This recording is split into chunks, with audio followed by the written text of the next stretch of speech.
فیروز فاطمہ، جی فیروز فاطمہ، پیغمبر اکرم صلی اللہ علیہ وآلہ وسلم اور معصومین نے بھی ہمیشہ ہیلو مسلمانوں کے درمیان اخوت اور بھائی، جی تو پیغمبر اکرم صلی اللہ علیہ وآلہ وسلم اور معصومین نے بھی ہمیشہ مسلمانوں کے درمیان اخوت اور برادری کو مضبوطی پر زور دیا ہے، استحکام پر زور دیا ہے، مطلب آپس میں جو بھائی چارگی ہے، بھائی چارہ ہے، اس کو مضبوط کرنے پر اسلام نے بہت زور دیا ہے، بہت تاکید کی ہے، اور مومنین کے درمیان زیادہ سے زیادہ بھائی چارہ اور قربت پیدا کرنے کی کوشش کی، اسی لیے اس کے اور کیوں کوشش کی، اسی لیے کیا کیا، اس کے اخروی یعنی آخرت کے یعنی قیامت کے فوائد یعنی فائدے اور نتیجے بھی بیان فرمائے۔ جی کس کا مائک ڈسٹرب کر رہا ہے؟ آغاز فاطمہ آپ مائک بند کیجئے۔ جی لہذا اسلام نے، معصومین نے، ائمہ علیہ السلام نے آپس میں میل محبت اور بھائی چارگی کو اللہ نے مضبوط کرنے کا زور دیا ہے، معصومین نے بھی اس کے اوپر بہت زور دیا ہے، اور آخرت کے اس کے فائدے بھی بیان کیے کہ اس کا یہی نہیں ہے، اس کے فائدے بھی، آخرت میں بھی اس کے فائدے ہیں۔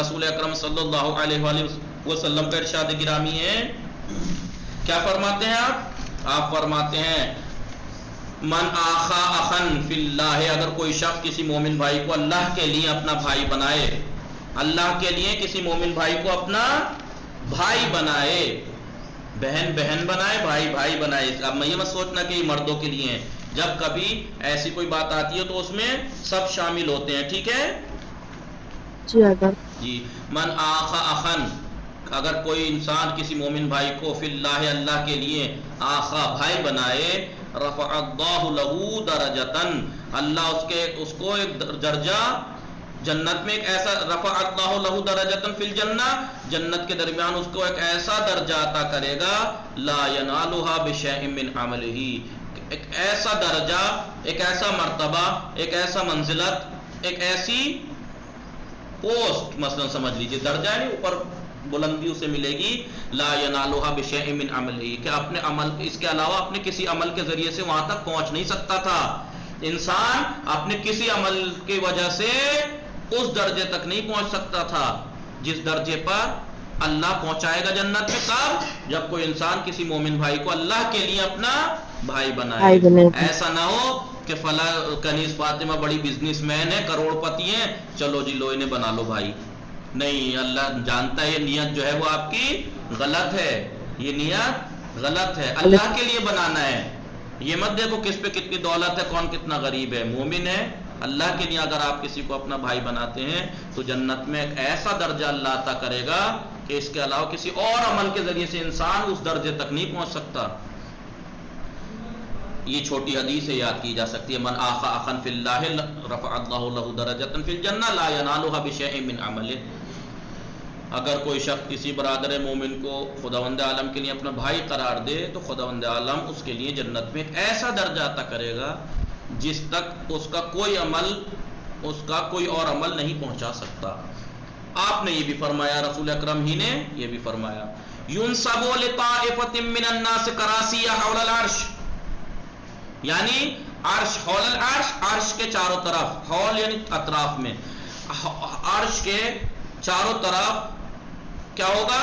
ينصب کراسیہ، کرسیاں بچھائی جائیں گی، کرسیاں بچھائی جائیں گی، کس کے لیے؟ لطائفة من الناس، لوگوں کے ایک گروہ کے لیے، لوگوں کے ایک گروہ کے لیے عرش کے چاروں طرف کرسیاں لگائی جائیں گی، کب؟ یوم القیامت، قیامت کے دن، وجوہہم، کن لوگوں کے لیے؟ ایک گروہ کے لیے، لوگوں کے گروہ کے لیے کہ جن کے وجوہہم کالقمر، جن کے چہرے چاند کی طرح چمک رہے ہوں گے، لیلۃ البدر، اور وہ بھی چاند بھی کوئی نارمل چاند نہیں، لیلۃ البدر 14ویں کا چاند، لیلۃ البدر 14ویں کے چاند، ان کے چہرے 14ویں کے چاند کی طرح چمک رہے ہوں گے، یفزع الناس، قیامت کے دن لوگ خوف کیا ہو رہے ہوں گے؟ گھبرا رہے ہوں گے، لوگ گڑگڑا رہے ہوں گے، ولا یفزعون، لیکن یہ لوگ نہیں گڑگڑا رہے ہوں گے، یہ بڑے سکون سے ہوں گے، یخاف الناس، قیامت کے دن لوگ خوف زدہ ہوں گے، ولا یخافون، نہ یہ لوگ خوفزدہ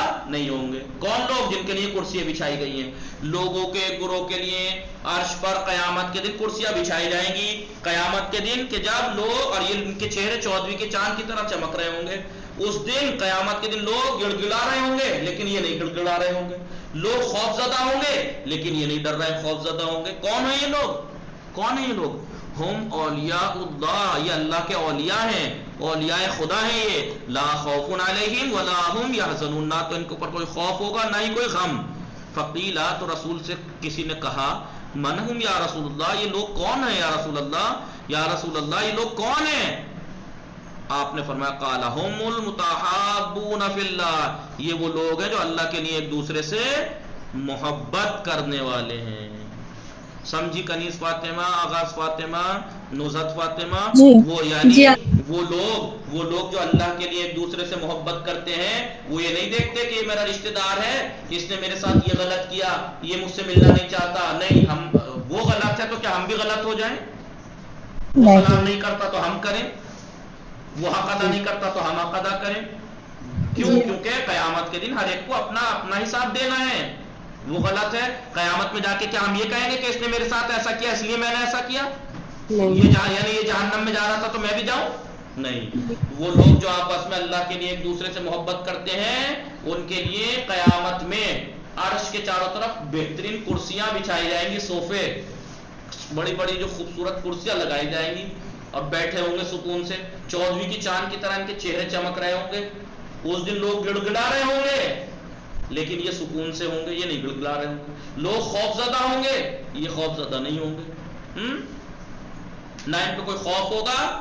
اور رسول کیا فرمایا رسول نے؟ یہ وہ لوگ ہیں کہ جو اللہ کے اور یہ کون ہے؟ اللہ کے ولی کہا گیا ہے انہیں. ایسے لوگ اللہ کے اولیاء ہیں. نہ ان پہ کوئی خوف ہوگا نہ ہی کوئی حزن و ملال. کون ہے یہ لوگ؟ وہی جو ایک دوسرے سے اللہ کے لیے محبت کرتے ہیں. یہ ترجمہ نیچے. آپ سے یہ بھی نقل ہوا ہے، رسول اکرم ہی سے یہ بھی نقل ہوئی ہے روایت، ان اللہ تعالی یقول، اللہ یہ بے شک اللہ فرماتا ہے، حقت محبتی للذین یتظاہرون من اجلی. میرا کیا مطلب ہے؟ یعنی میری محبت ان لوگوں کو نصیب ہوگی. حقت محبتی کس کو؟ للذین یتظاہرون من اجلی، جو ایک دوسرے سے میری وجہ سے ملاقات کرتے ہیں، میرے لیے قربتاً اللہ، ایک دوسرے سے ملاقات کرتے ہیں، ملنے جاتے ہیں رشتہ داروں سے، مومنوں سے. جو لوگ میرے وجہ سے ایک دوسرے سے ملاقات کے لیے جاتے ہیں، میری محبت انہیں نصیب ہوگی. وحقت محبتی، اور میری محبت انہیں نصیب ہوگی. للذین یتناصرون من اجلی، جو ایک دوسرے کی مدد کرتے ہیں میرے خاطر، جو میرے خاطر ایک دوسرے کی مدد کرتے ہیں. وحقت محبتی، اور میری محبت ان کا حق، میری محبت انہی کے حقدار وہی ہیں. للذین یتحابون من اجلی، جو ایک دوسرے سے محبت کرتے ہیں میرے خاطر. وحقت محبتی للذین یتبادلون من اجلی، میری محبت ان لوگوں کو حاصل ہوگی یتبادلون من اجلی، جو ایک دوسرے پر خرچ کرتے ہیں اپنا مال میری وجہ سے. تو یعنی مسلمان کبھی بھی، مومن کبھی بھی اس میں اندر میں نہیں ہونی چاہیے. اس نے میرے ساتھ یہ کیا میں یوں کروں گا، اس نے یوں کیا میں یوں کروں گا. میں نہیں. مومن مسلمان وہ ہوتا ہے، میرا اللہ نے ایسا کہا ہے اس لیے میں ایسا کروں گا، میں اللہ کے لیے یہ بھی کروں گا. یہ میرا دشمن ہے، میرا برا چاہتا ہے، لیکن مومن ہے، مسلمان ہے، اللہ کے لیے میں اس سے محبت کروں گا. اللہ کا دشمن حقیقی دشمن ہے. جو اللہ کا دشمن وہ ہمارا دشمن ہونا چاہیے، اور جو مومن ہے وہ ہمارا دشمن نہیں ہونا چاہیے، اگرچہ وہ ہمارے ساتھ غلط ہی کیوں نہ کرے. ٹھیک ہے، سمجھے؟ حدیث سمجھ میں آئی؟ یہ حدیث قدسی ہے. اب پہلے آپ کو بتا دوں حدیث قدسی نے آپ نے بہت سے دفعہ سنا ہوگا یہ ورڈ، حدیث آیت اور حدیث قدسی. یہ کیا چکر ہے حدیث قدسی اور آیت؟ آیت کسے کہتے ہیں؟ قرآن میں تو ہے قرآن میں. آیت جس میں لفظ بھی اللہ کے، مفہوم بھی اللہ کا، سب کچھ اللہ کا، لفظ بھی اللہ کے، معنی بھی اللہ کے. حدیث لفظ بھی رسول اور معصوم کے، معنی بھی. لیکن ایک ہوتی ہے حدیث قدسی، ایک ہوتی ہے حدیث قدسی. حدیث قدسی میں مفہوم اللہ کا ہوتا ہے لیکن رسول اپنی زبان میں بیان کرتے ہیں لوگوں سے. مفہوم اللہ کا ہوتا ہے لیکن رسول یا نبی اپنی زبان میں لوگوں کو بتا دیتے ہیں اپنے الفاظ میں، ٹھیک ہے؟ اس میں الفاظ بھی اللہ کے، اس میں الفاظ رسول کے، اس میں معنی اللہ کے، مطلب اللہ کا، الفاظ بولیے معصوم الفاظ کے. معصوم کے. وہ آپ کہتے ہیں نا میں ابھی آپ کو پڑھا رہا ہوں، ابھی میں آپ کو پڑھا رہا ہوں، تو اگر میں کل کو آپ کو سنوں یا آپ کسی اور کو بتائیں تو جو جو لفظ میں استعمال کروں ویسے ہی بتائیں گے آپ جا کے، یا آپ اپنے انداز میں بتائیں گے؟ میرے اپنے انداز میں. ایسے ہی رسول کے اوپر اللہ نے تو مطالب بیان کر دیے. اب نبی کوئی سا بھی نبی ہو وہ اپنے الفاظ میں جب بات بتاتے ہیں تو یہ حدیث قدسی کہلاتی ہے، ٹھیک ہے؟ جی آقا. سمجھ یاد رہے گا، حدیث قدسی اللہ کی بات ہے، اللہ کے معنی ہے، بس الفاظ اپنے الفاظ میں بیان کیا ہے. چلیں آگے چلیے، حدیث قدسی ہے یہاں لکھا ہوا ہے، آگے چلیں. میں کیا حدیث قدسی میں اللہ کا ارشاد ہے، کیا ارشاد ہے؟ میری محبت ان لوگوں کو نصیب ہوگی جو میرے لیے ایک دوسرے سے ملاقات کریں گے، اور میری محبت ان لوگوں کو نصیب ہوگی جو میری بنا پر میرے لیے ایک دوسرے کی مدد کرتے ہیں. میری محبت ان لوگوں کو نصیب ہوگی جو میرے خاطر میرے لیے ایک دوسرے سے محبت کرتے ہیں، نیز اور میری محبت ان کو نصیب ہوگی جو میرے لیے ایک دوسرے پر اپنا مال خرچ کرتے ہیں. کسی کے اوپر اپنا مال خرچ کرو تو کسی لالچ میں نہیں، یہ سوچ کے کہ میں اللہ نے میرے حکم دیا ہے، میرا دین یہ کہتا ہے کہ مدد کرو تو اس لیے میں کر رہا ہوں، تو ثواب بھی ملے گا آخرت میں، دنیا میں بھی آخرت میں بھی. امام صادق علیہ السلام نے نقل کیا ہے کہ ایک دن پیغمبر اکرم صلی اللہ علیہ وآلہ وسلم نے اپنے اصحاب سے فرمایا ایو قرل ایمان اوثق، ایمان کی کون سی رسی سب سے زیادہ مضبوط ہے؟ کیا کہا امام صادق علیہ السلام نے؟ اب پیغمبر کی حدیث ہے، کیا کہا پیغمبر، یعنی امام صادق نے نقل کی ہے روایت، پیغمبر نے کیا کہا اپنے اصحاب سے؟ چھٹے امام فرماتے ہیں، یہ روایت نقل کرتے ہیں کہ پیغمبر نے ایک دن اپنے اصحاب سے کر فرمایا ایو قرل ایمان اوثق، ایمان کی سب سے مضبوط رسی کون سی ہے؟ تو اصحاب نے عرض کیا خدا اور اس کا رسول بہتر جانتا ہے. اس کے بعد بھی بعض لوگوں نے کہا، کسی نے کہا نماز سب سے مضبوط رسی ہے، کسی نے کہا زکوٰۃ، کسی نے کہا روزہ، کسی نے کہا حج، کسی نے عمرہ، الگ الگ چیزوں کے، اور کسی نے جہاد. کہا کہ ایمان کی سب سے مضبوط رسی یہ ہے، کسی نے یہ، کسی نے یہ، کسی یہ نہیں ہے. تو لیکن پیغمبر اکرم نے کیا فرمایا؟ لِكُلِّ مَا قُلْتُمْ فَضْلٌ، جتنی چیزوں کا نام تم نے لیا ان کی فضیلت ہے، وَلَيْسَ بِهِ، لیکن یہ ایمان کی سب سے مضبوط رسی نہیں ہے. وَلَكِنَّ أَوْثَقَ قُرَى الْإِيمَانِ، لیکن ایمان کی سب سے مضبوط رسی کیا ہے؟ الحب فی اللہ والبغض فی اللہ، اللہ کے لیے محبت، اللہ کے لیے دشمنی، اللہ کے خاطر محبت، اللہ کے خاطر دشمنی. والتوالی لاولیاء اللہ، اولیاء خدا سے محبت دوستی، اللہ کے دوستوں سے دوستی. والتبری عن اعداء اللہ، اللہ کے دشمنوں سے تبرع، اللہ کے دشمنوں سے دشمنی، اللہ کے دوستوں سے دوستی، اللہ کے دشمنوں سے دشمنی. یعنی محبت یہ نہیں ہونی چاہیے کنیز فاطمہ کہ مثلا کنیز فاطمہ نے مجھے برا کہہ دیا اب یہ میری دشمن، فلاں نے مجھے اچھا کہا یہ میری دوست. نہیں، اللہ کی دوست ہے تو میری دوست ہے، اللہ کی دشمن ہے. اللہ کے دشمن کیسے؟ نماز نہیں پڑھتی مثلا، پردہ نہیں کرتی مثلا، جو اسلام کے خلاف اگر کوئی عمل کر رہا ہے تو وہ اللہ کا دشمن ہے، تو میرا دوست کیسے ہو سکتا ہے؟ ہمیں عقل ہونی چاہیے. نہیں، جو خالق کائنات کا خلق کرنے والا، جس نے نعمتوں کے اتنے انبار لگا دیے ہیں کہ انسان چاہ کے بھی شکر نہیں کر سکتا، زندگی بھر اٹھتے بیٹھتے شکر کرتا رہے تب بھی اس کی ایک نعمت کا شکریہ ادا نہیں کر سکتا. وہ خالق کائنات جب کسی کام کا حکم دے تو ایک انسان جب اس کی مخالفت کر کے اس کا دشمن ہے، اب میں یہ سوچوں کہ میرا دوست بن جائے تو کیسے؟ جو اپنے خالق کا دشمن وہ میرا کیسے دوست ہو سکتا ہے؟ جی، جو لڑکا مثلا نماز نہیں پڑھتا تو میرا دوست کیسے جب وہ اپنے خالق کا دشمن؟ جو لڑکی پردہ نہیں کرتی جو اپنے خالق کی دشمن تو میری دوست کیسے؟ جو انسان اپنے ماں باپ کا احترام نہیں کرتا تو وہ اپنے خالق کا احترام کیسے کر لے گا؟ تو جب وہ ان کا دشمن تو میرا دوست کیسے ہو سکتا ہے؟ تو یہ ہے ایمان کی سب سے مضبوط رسی. اللہ کے لیے دوستی ہونی چاہیے، اللہ کے لیے دشمنی میں نہیں ہونی چاہیے کہ میرا دشمن نہیں، اللہ کا دشمن تو میرا دشمن، اللہ کا دوست تو میرا دوست ہے، چاہے وہ میرے سے دشمنی کیوں نہ رکھتا ہو. سمجھے؟ جو کچھ تم لوگوں نے بیان کیا اس میں ہر ایک کے اندر کوئی نہ کوئی فضیلت ضرور ہے، نماز، روزہ، حج، زکوٰۃ سب میں، مگر ایمان کی سب سے مضبوط رسی یہ ہے کہ ہر ایک سے خدا کے لیے محبت کرو اور خدا کے لیے بغض و نفرت کرو، دشمنی کرو، اور اللہ کے اولیاء دوستوں سے دوستی اور اللہ کے دشمنوں سے دشمنی رکھو. ٹھیک ہے؟ باقی انشاءاللہ کل پڑھیں گے، ٹائم ہو گیا. یہ اتنی باتیں حدیثیں ہیں جو بڑی ہیں ان کا مفہوم معنی یاد کر کے آنا ترجمہ سمجھ کے، اور جو چھوٹی ہیں ان کو ترجمہ دونوں ہوں. وصلی اللہ علی محمد وآلہ الطاہرین. اللہم صلی علی محمد وآل محمد وعجل فرجہ.